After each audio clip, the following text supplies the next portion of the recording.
Major Mohan हमारे साथ में हैं डिफेंस एक्सपर्ट के तौर पर, हमारे साथ में colonel Gopal Singh defence expert और मौसमी सचदेव हमारे साथ में इस वक्त हैं। जल्दी से आपके पास मेजर मोहन आते हुए ये मानकर चला जा रहा है कि मिडल ईस्ट में अब तूफान आने वाला है और ये एक ट्रिगर पॉइंट है, जो तस्वीर इस वक्त हम देख रहे हैं ट्रिगर पॉइंट है तीसरे विश्व युद्ध की। क्या आपका आकलन है?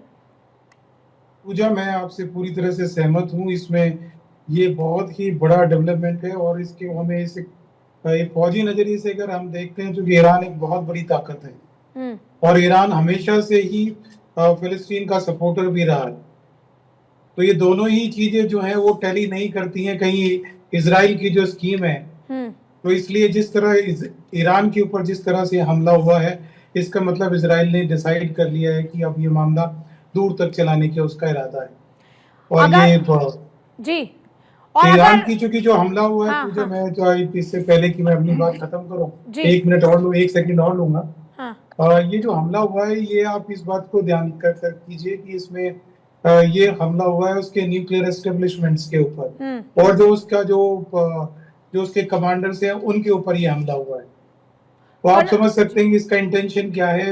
ईरान को पूरी तरह से बर्बाद करने के लिए, उसकी जो फौजी उसका नेतृत्व है उसको बर्बाद करने के लिए ये मेरे ख्याल से इजराइल ने अटैक किया हुआ है। और हमने देखा भी कि ईरान को खत्म करने के लिए किस तरह से इजराइल ने लगातार जंग का आगाज किया। इजराइल हमास से जंग का एक्सपेंशन हो गया ईरान तक और अब आमने सामने इजराइल और ईरान और ये हमला। कर्नल गोपाल, ये मानकर चला जा रहा है कि मिडल ईस्ट में ये एक बड़ा तूफान है और क्योंकि इजराइल ने जो इस बार हमले किए उससे स्पष्ट तौर पर यह समझा जा सकता है कि अब इनके न्यूक्लियर ठिकानों की लगातार आगे बढ़ा जा रहा है। पूजा जी नमस्कार, सभी को प्रणाम। आप बिल्कुल सही कह रही हैं। देखिए, ईरान ने काफी समय पहले इजराइल के ऊपर हमला किया था, तमाम मिसाइलें दागी थी और उस वक्त जो है इजराइल हमास को टैकल करने में लगा हुआ था और नॉर्थ में हिजबुल्लाह को टैकल कर रहा था उस समय। तो वो उस समय नेतन्याहू जो उनके प्रधानमंत्री राष्ट्रपति जी हैं, उन्होंने कहा था कि समय आने पर इसका बहुत मुंहतोड़ जवाब दिया जाएगा। तो ये शायद वो समय उन्होंने सेलेक्ट किया है, चूज किया है और 100 या 200 से ज़्यादा उन्होंने अपने हवाई जहाज भेज करके और तमाम ठिकानों को, मिलिट्री इंस्टॉलेशंस को, और जहां पर बताया जा रहा है कि जो उनके न्यूक्लियर वेपन्स या यहाँ बनाने की जगह है, हथियार बना रहे हैं, उस जगह को भी ध्वस्त किया गया है। कहाँ तक सत्य है ये तो आगे आने वाले समय में होगा, लेकिन ये बहुत बड़ा अटैक हुआ है और इतना सुनने में आ रहा है कि ईरान ने तकरीबन 100 से ज्यादा ड्रोन भेजे हैं। वो कुछ ही समय में इजराइल की सीमा में पहुंचेंगे। उनमें से कुछ को गिराया जा चुका है और शायद मुझे पूरी उम्मीद है कि जिस प्रकार से इजराइल अपनी सुरक्षा करता है तो ड्रोन शायद कामयाब नहीं हो पाएंगे। लेकिन आगे आने वाले समय में परिस्थिति बहुत कुछ बदलने वाली है, क्योंकि देखिए उधर रशिया और यूक्रेन के अंदर युद्ध हो रहा है, इधर जो है बीच में पाकिस्तान ने हमारे खिलाफ कार्रवाई की और इस तरह से काफी जगह पर जो है स्थिति गड़बड़ नजर आ रही है। तो आगे आने वाले समय में क्या होगा ये तो देखना बाकी है, लेकिन इतना जरूर है कि ईरान हथियार, न्यूक्लियर वेपन बनाने की कगार पर है या बना चुका है और अमेरिका भी बातचीत करने के लिए अभी करना चाहता था कि इसको नहीं किया जाए, लेकिन ईरान ने मना कर दिया, साफ मना कर दिया, जो इस इतवार को जो बैठक होनी थी। अब सबसे बड़ा सवाल मौसमी सचदेव, जो दावा किया जा रहा है उसमें ये कहा जा रहा है कि परमाणु वैज्ञानिक 2 जो मारे गए हैं, इसके अलावा सैन्य चीफ के मारे जाने की खबर मिल रही है और भी कई जो सैन्य अधिकारी हैं उनके मारे जाने की खबर है। अगर इस तरीके से ये मौत का सिलसिला बढ़ रहा है तो ये तो तय है कि ईरान अब खामोश नहीं बैठेगा और अगर ये इस तरह से आमने सामने, तो क्या दुनिया 2 भाग में बंटने वाली है? बिल्कुल, देखिए हम फिर से we are looking at another prolonged war now. Already देखिए हर तरफ चल रहा था, अभी और एक नया युद्ध हमें, और ये लंबा चलेगा। और खमेनी ने अभी सीवियर वार्निंग भी दे दिया कि इसको इजराइल को सीवियर पनिशमेंट मिलेगा डेफिनेटली, क्योंकि उनके कई न्यूक्लियर साइंटिस्ट को उन्होंने मार गिराया। तो डेफिनेटली ये एक बड़ा ही अटैक हुआ। अब देख ईरान क्या करेंगे, सीरिया या इराक के मदद से प्रॉक्सी भी यूज करेंगे और इजराइल के ऊपर हमला करने के लिए कोशिश क्या करेंगे ही करेंगे। और इनफैक्ट इधर हमें अमेरिका का रोल भी देखना पड़ेगा। यूएस ने बोल दिया कि हमारा रोल नहीं है, बट यूएस जो है इजराइल को ही डिफेंड करेंगे। और उनकी जो ट्रम्प की जो बात है कि न्यूक्लियर डील वो अगर यूएस इजराइल को डील करेगा तो क्या ईरान के साथ में रूस डील करेगा?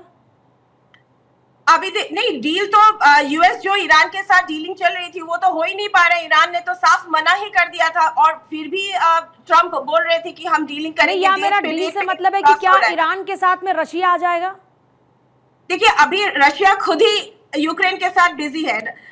अभी पूरा दुनिया बटी हुई है क्योंकि रशिया अभी यूक्रेन को खत्म करने में लगी है। मुझे नहीं लगता रशिया अभी इंटरफेयर करेंगे, ऑल्दो वो साइड लेंगे नहीं लेंगे अभी, क्योंकि वो मिलिट्री पावर से तो एड नहीं करेंगे क्योंकि अभी खुद ही वो यूक्रेन के साथ बिजी है। यहाँ पे ईरान क्या करेंगे, सीरिया या इराक को लेके वो करेंगे। और इनफैक्ट इराक में जो यूएस बेसेस है वहां पे भी इमीडिएट टारगेट बन सकती है। और इनफैक्ट यूएस ने शुरू भी कर दिया है अपने डिप्लोमेट्स को वहां से इवैक्यूएट करने के लिए ईरान में। So we are looking at a prolonged war. ये लंबा चलेगा।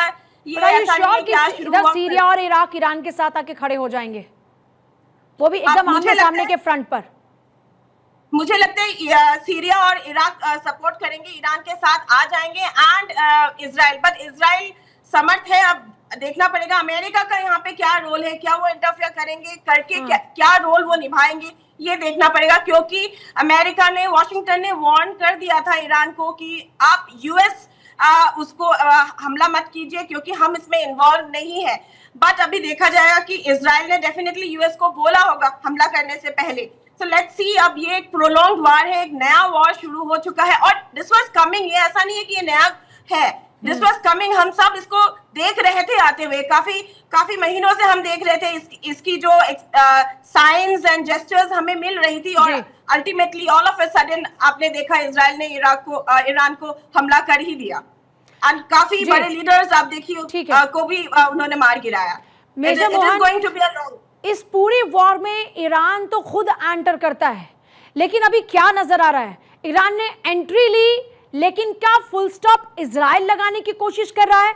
और अगर इजराइल फुल स्टॉप लगाने की कोशिश कर रहा है ईरान पर अब, तो फिर उसके लिए जो अभी हमले हैं, क्या ये मानकर चले कि ये और तेज होने वाले? क्योंकि इजराइल ने साफ कर दिया है कि बख्शेंगे नहीं, और वहीं ईरान कह रहा है कि वापस तो हम भी नहीं जाने देंगे। देखिए पूजा जी, ये चीज हमें समझ लेनी चाहिए कि इजराइल जो अभी तक लड़ाई कर रहा है वो एक वो दहशतगर्दों से या इस तरह की लोगों से कर रहा है जिनके पास ना तो एयरफोर्स है ना आर्टिलरी है। वो इस तरह के दुश्मन से डील करने के लिए कॉम्पिटेंट है। बट जहां तक मेरा ख्याल है, अगर वो ईरान के साथ लड़ाई करना चाहता है तो ईरान जो है फाइनेंशियली बहुत ही स्टेबल कंट्री है। They have got lot of oil, they have got lot of resources, उनके पास बहुत अच्छी टेक्नोलॉजी है और उनका न्यूक्लियर जो उनका प्रोग्राम है वो मेरे ख्याल से अभी तक कंफर्म नहीं है, लेकिन जहां तक मुझे लगता है कि उनका बड़ा अच्छा मिसाइल्स और न्यूक्लियर प्रोग्राम उनके पास है। और ये अगर इजराइल ने ये शुरू किया है तो ये इजराइल को डेफिनेटली मैं कह सकता हूँ ये भारी पड़ने वाला है। और ईरान एक ऐसा कंट्री है जिसको किसी के सपोर्ट की जरूरत नहीं, वो रशिया का सपोर्ट नहीं भी मिलता है तो ईरान एक ऐसा कंट्री है जो कैपेबल है, वो इजराइल को डील कर सकता है। तो आप ये कह रहे हैं कि अपने न्यूक्लियर पावर का इस्तेमाल करके इजराइल को खत्म कर सकता है ईरान, वो इस हद तक भी जा सकता है, लेकिन ये तो पूरी दुनिया के लिए बहुत बड़ा खतरा है। ईरान के सबसे बड़ा एडवांटेज है वो है दैट इस्लामिक फंडामेंटलिज्म, जिसके खिलाफ जो है इजराइल हमेशा लड़ता आ रहा है। तो एक जो उसको मॉरल सपोर्ट जो इस्लामिक वर्ल्ड से मिलना है वो भी उसको मिलता है और उसके पास बहुत सारा पैसा है, ऑयल है। वो हमारा इंडिया का बड़ा ट्रेडिंग पार्टनर भी है। जितना कि हमारा ऑयल का कंसर्न है वो हमारे लिए वो भी एक कंसर्न है। वो एक नया फील्ड है जिसको कभी आप लोग विस्तार से करेंगे तो बात भी कर सकते हैं, क्योंकि हमारा बहुत सारा ऑयल इंपोर्ट ईरान से होता है। वो भी हमको देखना पड़ेगा। अगर इजराइल या ईरान वॉर चलता है तो हमारे इंपोर्ट के ऊपर क्या फर्क पड़ेगा, क्या हम ईरान से इंपोर्ट कर पाएंगे या नहीं। बट मैं उस चीज को यहाँ पे नहीं लाऊंगा। मुझे जो लगता है कि ये जो ईरान के ऊपर हमला कर देना, इस तरह से हमला कर देना, तो मेरे ख्याल से ये ईरान इसको बड़ा सीरियसली लेने वाला है और आने वाले दिनों में मुझे लगता है इजराइल को प्रॉब्लम बढ़ने ही वाली। पूजा। कर्नल गोपाल सर, क्या ये मानकर चले जब खामनेई ये कह रहे हैं कि बख्शा नहीं जाएगा इजराइल और वापस नहीं जाने देंगे, इसका क्या मतलब है?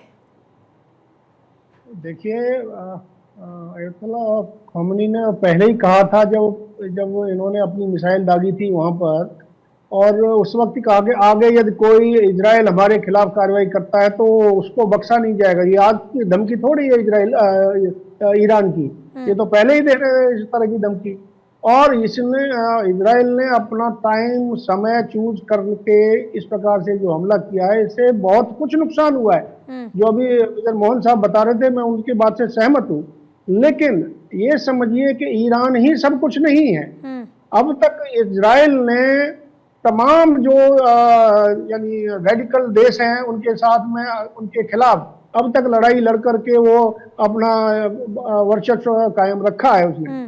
और जिस प्रकार से हिजबुल्लाह को और या इसको हमास को ईरान सपोर्ट कर रहा है, तो उसमें भी कोई ना कोई इसकी बहुत पहले से चाल थी, और उस चाल को नकारा करना बहुत जरूरी था। उसमें कहां तक ये कामयाब हुए हैं वो तो थोड़े समय में पता चलेगा, लेकिन इतना जरूर है कि काफी कुछ नुकसान हुआ है इजराइल के अटैक से।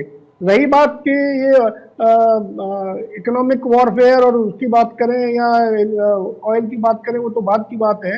फिलहाल जो उन्होंने कार्रवाई की है, बेसिकली उनके जो न्यूक्लियर इंस्टॉलेशंस, जो न्यूक्लियर बनाने के उस स्थिति में है, जिसके ऊपर पहले आपने देखा होगा इराक में भी हुआ था, सद्दाम हुसैन या उसमें उसके ऊपर भी हुआ कि भाई ये बना के देगा। पाकिस्तान के अंदर भी तो यानी हथियार, न्यूक्लियर वेपन बना करके रखे हुए हैं।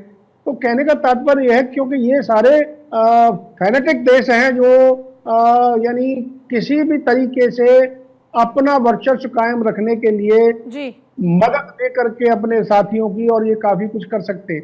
आगे आने वाले समय में क्या होगा, कितना होगा, ये तो देखने की बात है, लेकिन इतना जरूर है कि ईरान भी शांति पूर्वक नहीं बैठेगा जब तक कि वो अपना उद्देश्य पूरा ना करे। लेकिन जिस प्रकार से इजराइल ने किया है, वो भी बहुत ही खतरनाक तरीके से किया है, और इससे काफी कुछ उसको प्रताड़ना ईरान को मिली है। रही बात जो बातचीत होने वाली थी यूएस से और ईरान से न्यूक्लियर के ऊपर, वो अभी रद्द कर दी गई है। और अभी आप देखिए, ये बड़ा खेल जो आप सामने होने वाला है, वो G7 की बैठक होने वाली है कनाडा में। तो उससे पहले क्यों, इसका आप आगे जाकर के देखिए, इसका कुछ और भी मायने निकलने वाला है। तो देखते हैं आगे क्या आता है, लेकिन फिलहाल तो इतना ही कहेंगे कि ईरान चुप बैठने वाला नहीं है। ईरान चुप बैठने वाला नहीं है इजराइल के इस हमले के बाद में, मौसमी सजदर। लेकिन सबसे बड़ा सवाल ये आता है कि अगर ये ट्रिगर पॉइंट है और अगर थर्ड वर्ल्ड वॉर की तरफ ये आगे बढ़ता है यह जंग, तो फिर ऐसे में किस तरह से आप मिडिल ईस्ट में बंटवारे को देख रही हैं देशों के? कौन किसके साथ खड़ा होगा? वर्ल्ड वॉर स्टिल मैं स्टिल मैं नहीं देख रही हूँ वर्ल्ड वॉर 3, बट जो कल का जो सिचुएशन है उससे तो जो ट्रिगर हुआ है तो डेफिनेटली दिख रहा है, और सारे अब बटे हुए हैं। डेफिनेटली देखिए, ईरान का एक स्ट्रैटेजिक एडवांस है, क्योंकि मैं दोनों सर से सहमत हूँ। जैसे उनके नॉन एक्टिंग स्टेट्स हैं, एलाइड स्टेट्स के सपोर्ट है, सीरिया हो गया, बहरीन हो गया, पाकिस्तान हो गया, अफगानिस्तान हो गया, सबके साथ ईरान के साथ सब आ जाएंगे, बिकॉज उनका जो इडियोलॉजी है, उनका इडियोलॉजी सेम है। सिमिलरली यहाँ पे मुझे लगता है रशिया, चाइना एंड अब यूएस को देखना पड़ेगा वो कितना बड़ा गेम खेलता है। तो इट इज वर्ल्ड वॉर 3 की तरफ हम बढ़ रहे हैं definitely, but I don't C a world war 3 coming. But ये छोटे छोटे जो वॉर्स है, असिमेट्रिकल वॉर है, वो चलते रहेंगे, और this will actually disturb the middle east, this will disturb the entire actually world. मैं वर्ल्ड वॉर 3 तो नहीं कहूंगी, लेकिन हर जगह पे ये छोटी छोटी जो वॉर है, ये प्रोलॉन्ग्ड वॉर जो है, ये चलती रहेगी। एंड भगवान ना करे कि किसी का दिमाग खराब हो गया और न्यूक्लियर कुछ हो गया तभी world war, otherwise I don't see world war 3 coming, but I see a different picture छोटे छोटे वॉर्स के थ्रू, और जहां जिससे पूरा वर्ल्ड एक डिस्टर्बिंग सिनेरियो में आ जाएगा। सो इट इज इजराइल को भी जो है इसराइल ने अटैक किया तो हमें नहीं लगता कि ईरान तो चुप बैठेंगे। ईरान पूरा अपने ताकत लगा के इसका रिटालिएट तो करेंगे ही करेंगे। उधर हमें दिख रहा है यूक्रेन रशिया का खत्म ही नहीं हो रहा है, बिकॉज अभी रशिया ने ठान लिया है कि यूक्रेन को खत्म कर देंगे। Similarly we are fighting, India is fighting against terrorism, against Pakistan.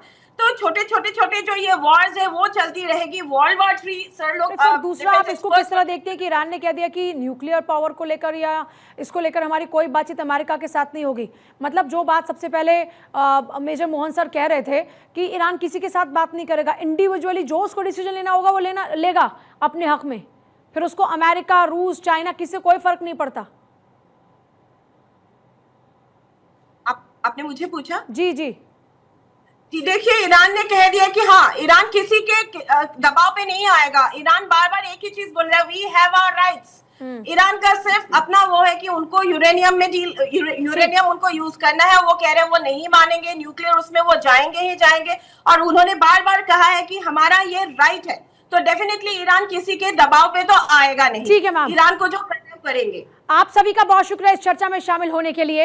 लेकिन पूरी दुनिया में जो ये वॉर लाइक सिचुएशन है, ये जाहिर तौर पर पूरी दुनिया के लिए एक चिंता को बढ़ाने का काम जरूर कर रही है। इजराइल ने ईरान पर हमला बोला, ईरान ने कहा कि बख्शेंगे नहीं। अब आगे देखना होगा होता है।